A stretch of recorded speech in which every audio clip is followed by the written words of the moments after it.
ஒரு சகோதரர் கேள்வி ஒன்றை கேட்டிருக்கிறார். என்ன கேள்வி என்றா, குளிப்பு கடமையான நிலையில் தடுமல், இருமல் மற்றும் சளி போன்ற காரணங்களினால் உழு செய்து கொண்டு தொழலாமா என்று கேட்டிருக்கிறார். அதாவது குளிப்பு கடமையான ஒரு நிலை ஏற்பட்டால், ஒரு நோய் காரணமாக சளி, தடுமல், இருமல் அல்லது இந்த குளித்து விட்டால் தனக்கு நோய் அதிகரித்து விடும் என்ற ஒரு ஆபத்தான ஒரு நிலை இருந்தால் அதற்கு பகரமாக உழு செய்து கொண்டு தொழலாமா என்று கேட்கிறார். இந்த உழு செய்து கொண்டு தொழலாம் என்பதற்கு மார்க்கத்தில் எந்த ஒரு ஆதாரமும் இல்லை. குளிப்பு கடமை என்று சொன்னால் நாங்கள் குளித்து விட்டு தான் தொழ வேண்டும். உழு கடமையாகிற இடத்துல உழு செய்து விட்டு தான் நாங்கள் தொழ வேண்டும். அப்ப குளிப்பு கடமையான நிலைக்கு பரிகாரமாக மார்க்கம் உழுவை சொல்லி இருந்தால் தான் உழுவை செய்து கொள்ள வேண்டும். ஆனா அப்படி மார்க்கம் சொல்லி இருக்குதான்னு பார்த்தா, கடமையான குளிப்பில் இருப்பவர் குளிப்பதற்கு அசௌகரியமான ஒரு நிலையை அடைந்தால் அவர் குளிப்பதற்கு பதிலாக உழு செய்து கொள்ள வேண்டும் என்று மார்க்கத்துல எங்கேயும் சொல்லப்படவில்லை. அதற்கு மாற்றமாக குளிப்பு கடமையான ஒருவர் குளிப்பதற்கு பதிலாக பரிகாரமாக மாற்று வழியாக தயமம் செய்து கொள்ளலாம் என்று அல்லாஹ் திருக்குர்ஆன்ல 4வது அத்தியாயத்துல 43வது வசனத்துல சொல்கிறான். எப்படி சொல்கிறான்? யா அய்யுஹல்லதீன ஆமனூ, நம்பிக்கை கொண்டவர்களே, லா தக்ரபு ஸலாத்த வ அன்தும் சுகாரா ஹத்தா தஅலமு மா தகூலுன, நீங்கள் போதையாக இருக்கும்போது நீங்கள் சொல்வது உங்களுக்கு விளங்கும் வரைக்கும் நீங்கள் தொழுகைக்கு நெருங்காதீர்கள் என்று அல்லாஹ் சொல்றான். இது ஆரம்பத்துல போதையில யார் இருந்தாங்களோ அவங்களுக்கு இருந்த ஆரம்ப நிலை. பிறகு இந்த சட்டம் மாறிடுச்சு, முற்றிலும் முழுதாக மது தடை செய்யப்பட்டதாக, போதை தடை செய்யப்பட்டதாக அல்லாஹ் ரப்புல் ஆலமீன் ஆக்கிவிட்டார். அதற்கு பிறகு அல்லாஹ் சொல்கிறான், வலா ஜுனுபன் இல்லா வாபிரி சபீலின் ஹத்தா தகுத்தசிலு, நீங்கள் குளிப்பு கடமையான நிலையில் இருந்தால் குளித்து கொள்ளும் வரைக்கும் தொழுகைக்கு நீங்கள் நெருங்கக்கூடாது. ஆனால் நீங்கள் வளமையாக உங்களுடைய பாதைய பள்ளிவாசலூடாக கடந்து செல்லக்கூடிய நிலையில் இருந்தாலே தவிர என்று அல்லாஹ் சொல்கிறான். வ இன் குன்தும் மர்லா அவ் அலா சஃபரின், நீங்கள் நோயாளியாகவோ பயணத்திலோ இருந்தால், அவ் ஜாஅ அஹதும் மின்கும் மினல் காயிதி, உங்களில் யாராவது ஒருவர் கழிவறைக்கு சென்று வெளியே வந்தால், அவுலா மஸ்துமுன் நிசா, நீங்கள் உடலுறவின் மூலம் பெண்களை தீண்டினால், ஃபலம் தஜிது மா அன், உங்களுக்கு தண்ணீர் கிடைக்காவிட்டால், ஃபதயம்மமு ஸஈதன் தய்யிபன், நீங்கள் தூய்மையான மண்ணை தொட்டு தயமம் செய்து கொள்ளுங்கள் என்று அல்லாஹ் தஆலா சொல்கிறான். அப்ப குளிப்பு கடமையான நிலையில் ஒருவர் இருந்தால் குளித்துக் கொள்வதற்கு பதிலாக அவருக்கு தயமம் என்ற அந்த கடமையை நிறைவேற்றி கொள்ளலாம் என்று அல்லாஹ் இங்கே அனுமதி தந்து விட்டார். அப்போ ஒருத்தர் நோயாளியா இருக்கிறாரு அல்லது ஒரு பயணத்துல இருக்கிறாரு. இந்த நிலையில அவருக்கு குளித்துக் கொள்வதற்கு தண்ணீர் இல்லாத ஒரு சிரமமான நிலை ஏற்பட்டால் அதற்கு பரிகாரமாக அல்லாஹ் தஆலா உழு செய்து கொள்ள சொல்லவில்லை, தயமம் செய்து கொள்ளுமாறு சொல்கிறான். தூய்மையான மண்ணை தொட்டு முன்கையிலும் முகத்திலும் தடவுவதுதான் தயமம் என்பது.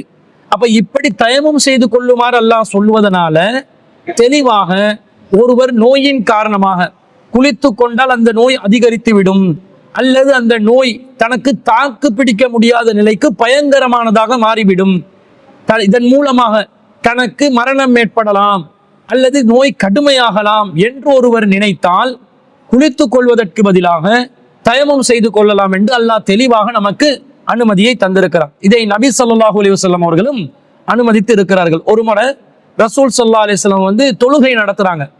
ஆனா ஒரு மனிதர் தொழாமல் ஒதுங்கி இருக்கிறார். அன்ன ரசூலுல்லாஹி ஸல்லல்லாஹு அலைஹி வஸல்லம் ரஆ ரஜுலன் முஅ்தஸிலன், ஒரு மனிதர் தொழுகைக்கு கலந்து கொள்ளாமல் தனியாக வெளியே இருப்பதை நபி ஸல்லல்லாஹு அலைஹி வஸல்லம் கண்டார்கள். லம் யுஸல்லி ஃபில் கௌமி, அவர் சமூகத்தாருடன் சேர்ந்து தொழுகையில் கலந்து கொள்ளவில்லை. ரசூல் அவரிடம் கேட்கிறார்கள், யா ஃபுலான், ஏ மனிதரே, மா மனஅக அன் துஸல்லிய ஃபில் கௌமி, நீ இந்த கூட்டத்தோடு சேர்ந்து தொழாமல் இருப்பதற்கு உன்னை எது தடுத்தது என்று கேட்கிறார்கள். அந்த மனிதர் சொல்கிறார், யா ரசூல் அல்லாஹ், அல்லாஹ்வின் தூதரே, அஸாபத்தினி ஜனாபத்துன் வலா மா, நான் குளிப்பு கடமையான ஒருவராக மாறிவிட்டேன், என்னிடம் தண்ணீர் இல்லை, அதனால் தான் நான் தொழாமல் தனித்திருந்தேன் என்று சொல்கிறார். அப்ப ரசூலுல்லாஹ் சொல்றாங்க, கால அலைக பிஸ்ஸஈதி ஃபஇன்னஹு யக்ஃபீக, உனக்கு இந்த மண் இருக்கிறதே அது உனக்கு போதுமானதாக இருக்குமே, அதை தொட்டு தயமம் செய்து கொள்ளலாமே என்று சொல்லி நபி ஸல்லல்லாஹு அலைஹி வஸல்லம் அவர்கள் சொன்ன செய்தியை இம்ரான் இப்னு ஹுசைன் ரலியல்லாஹு அன்ஹு அவர்கள் அறிவிக்கிறார்கள், சஹீஹுல் புகாரியிலே 348வது செய்தியாக இது பதிவு செய்யப்பட்டிருக்கிறது. அப்ப தொழுகையில ஒருத்தர் கலந்து கொள்ளாம இருக்கிறது அவருக்கு குளிப்பு கடமான தண்ணீர் இல்லை. தண்ணீர் இல்லாத நிலையில அவர் என்ன செய்கிறார்? தொழாம இருந்தா சரியன்னு நினைக்கிறார். ஆனா ரசூல் என்ன சொல்றாங்க? இல்ல, நீங்க தண்ணீர் கிடைக்காவிட்டால் தூய்மையான மண்ணை தொட்டு கொண்டு தயமம் செய்து தொழுது கொள்ளுங்கள். குளிப்பு கடமைக்கு பரிகாரம் குளித்தல்.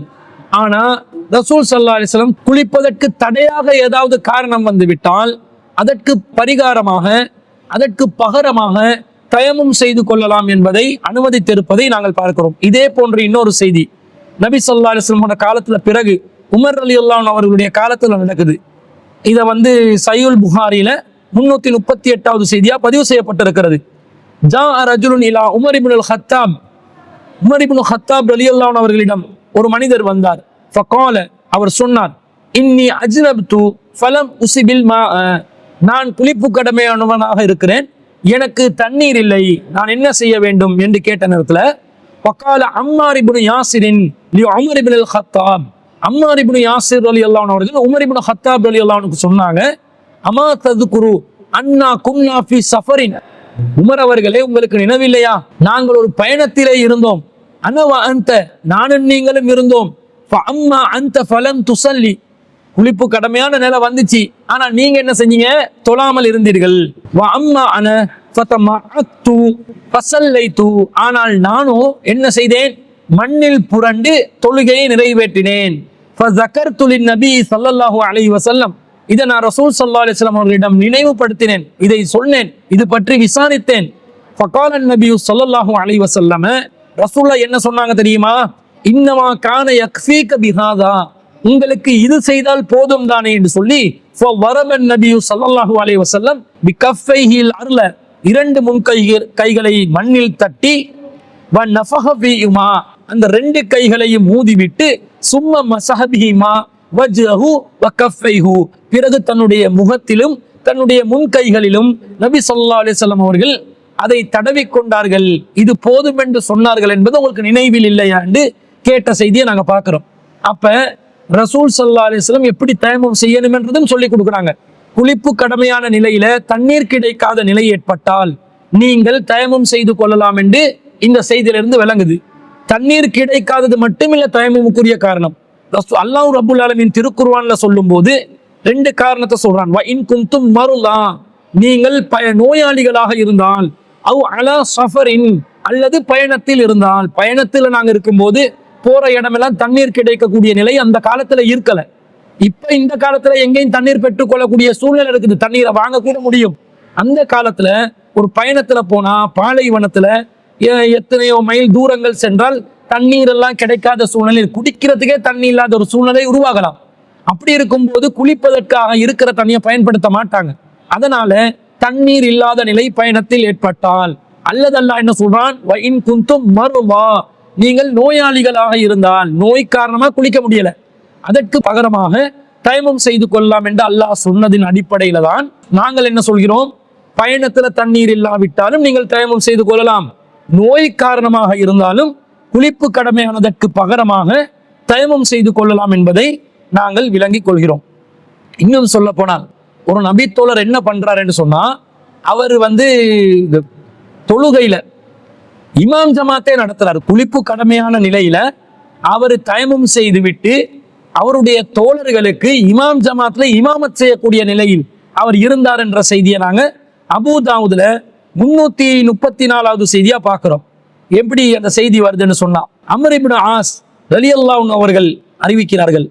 கால, அவர் சொல்கிறார், இஹ்தலம்து ஃபீ லைலத்தின் பாரிதத்தின் ஃபீ கஸ்வத்தி தாத்தி ஸலாசிலி, நான் தாத்து ஸலாசில் என்று சொல்லக்கூடிய போர்க்களத்திலே ஒரு குளிர் நிறைந்த இரவிலே குளிப்பு கடமையான நிலைக்கு ஆகிவிட்டேன்.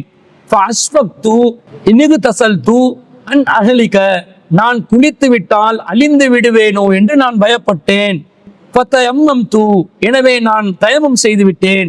சும்ம ஸல்லைது பி அஸ்ஹாபி ஸலாத்த சுப்ஹி, பிறகு என்னுடைய தோழர்களுக்கு நான் சுபஹ் தொழுகையை தொழுவித்தேன். ஃபதுகிர ஸாலிக லின்னபி ஸல்லல்லாஹு அலைஹி வஸல்லம், பிறகு இந்த விஷயம், இந்த சமாச்சாரம் நபிகள் நாயகம் ஸல்லல்லாஹு அலைஹி வஸல்லம் அவர்களுக்கு எத்தி வைக்கப்பட்டது. அப்ப ரசூலுல்லாஹ் கேட்கிறாங்க, யா அம்ர், அம்ர் அவர்களே, ஸல்லைத பி அஸ்ஹாபிக, வ அன்த ஜுனுபுன், நீங்கள் உங்களுடைய தோழர்களுக்கு நீங்கள் குளிப்பு கடமையான நிலையில் இருந்து தோழர்களுக்கு தொழுவித்தீர்களா என்று கேட்டார்கள். ஃபகுல்து, நான் சொன்னேன், யா ரசூலல்லாஹ், அல்லாஹ்வின் தூதரே, ஸக்கர்து கௌலல்லாஹி தஆலா, அல்லாஹ் தஆலா குர்ஆன்ல என்ன சொல்கிறான், வலா தக்துலு அன்ஃபுஸகும் இன்னல்லாஹ கான பிக்கும் ரஹீமா, உங்களை நீங்களே அழித்துக் கொள்ளாதீர்கள், அல்லாஹ் உங்கள் மீது கருணை உள்ளவனாக இருக்கிறான் என்று அல்லாஹ் சொல்கிறானா இல்லையா? அதனால ஃபதயம்மம்து, நான் தயம்மம் செய்தேன். ஃபவஹிக ரசூலுல்லாஹி ஸல்லல்லாஹு அலைஹி வஸல்லம் வலம் யகுல் ஷைஅன், இதை கேட்டு ரசூலுல்லாஹ் சிரித்தார்கள், ஆனால் எனக்கு எதையும் சொல்லவில்லை. அதாவது ரசூலுல்லாஹ் அங்கீகரித்தார்கள் என்று அம்ர் இப்னுல் ஆஸ் ரலியல்லாஹு அன்ஹு அவர்கள் சொல்கிறார்கள். இதுல இருந்து என்ன விளங்குது? குளிப்பு கடமையான நிலையில் ஒருவர் குளித்து கொண்டால் தனக்கு நோய் அதிகரித்து விடும் என்றால், அப்படி ஒரு அச்சம் ஏற்பட்டால், ஒரு சாதாரண இருமல் தும்மல் தடுமல் என்றது இல்லை, கடுமையான ஒரு நோயா இருந்து இந்த நோய் இன்னும் கூடிரும், அல்லது சளி வருத்தமாவே இருக்குது, சில பேர் தொடர்ச்சியாக பீனஸ் நோயால் பாதிக்கப்படுவார்கள், அவர்களுக்கு இந்த காலை விடிய காலை நேரத்துல குளிப்பது என்பது அவர்களுடைய உடல்நிலைக்கு அது கேடு விளைவிப்பதாக அமையலாம்.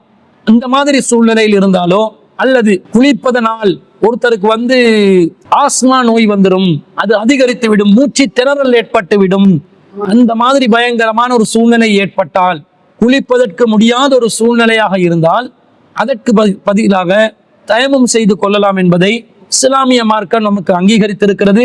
இந்த சலுகையை மனசாட்சியின் அடிப்படையில் சரியான முறையில் பயன்படுத்தி கொள்ளலாம். அப்படி குளிப்பு கடமையான நிலையில தயமம் செய்யக்கூடிய நிலைக்கு வந்தால் நாங்க தொழுவது மட்டுமில்லை, பிறருக்கும் தொழுவிக்கலாம் என்பதும் நபிகள் நாயகம் ஸல்லல்லாஹு அலைஹி வஸல்லம் அவர்கள் அனுமதித்திருப்பதிலிருந்து நாங்கள் அறிந்து கொள்கிறோம். எனவே அந்த சகோதரர் ஒரு சாதாரண தடுமலாக இருமலாக பார்க்காமல், தாங்கி பிடிக்க முடியாது என்ற இந்த செய்தியில கடைசியா சொன்ன அபூதாவுதுல வரக்கூடிய செய்தியில அந்த நபி தோழர் என்ன சொல்கிறார், வலா தக்துலு அன்ஃபுஸக்கும், உங்களை நீங்கள் கொலை செய்து விடாதீர்கள், நான் அப்படி குளிச்சுட்டேன்டா என்னைய நான் கொலை செய்யற அளவுக்கு ஒரு பாவமா அது மாறிடும், அது தற்கொலையா போயிருமோ, என்ற உயிருக்கு ஆபத்தா வந்துருமோ என்ற நிலையில தான் நான் இப்படி செஞ்சேன் தான் ரசூல் அங்கீகரிக்கிறாங்க. அந்த மாதிரி கடும் சிரமமான ஒரு சூழ்நிலையாக இருந்தால் அவர் குளிப்பதற்கு பதிலாக தயமம் செய்து கொண்டு தாராளமாக கடமையான தொழுகையை நிறைவேற்றலாம் என்பதை அல்லாஹு ரப்புல் ஆலமீனும் அல்லாஹ்வின் தூதர் ஸல்லல்லாஹு அலைஹி வஸல்லம் அவர்கள் அனுமதித்திருப்பதிலிருந்தும் நாங்கள் விளங்கிக் கொள்கிறோம். எனவே அதை பார்த்து சூழ்நிலைகளுக்கு ஏற்ற மாதிரி மனசாட்சி அடிப்படையில அந்த விஷயங்களை தீர்மானித்துக் கொண்டு செய்து கொள்ள வேண்டும்.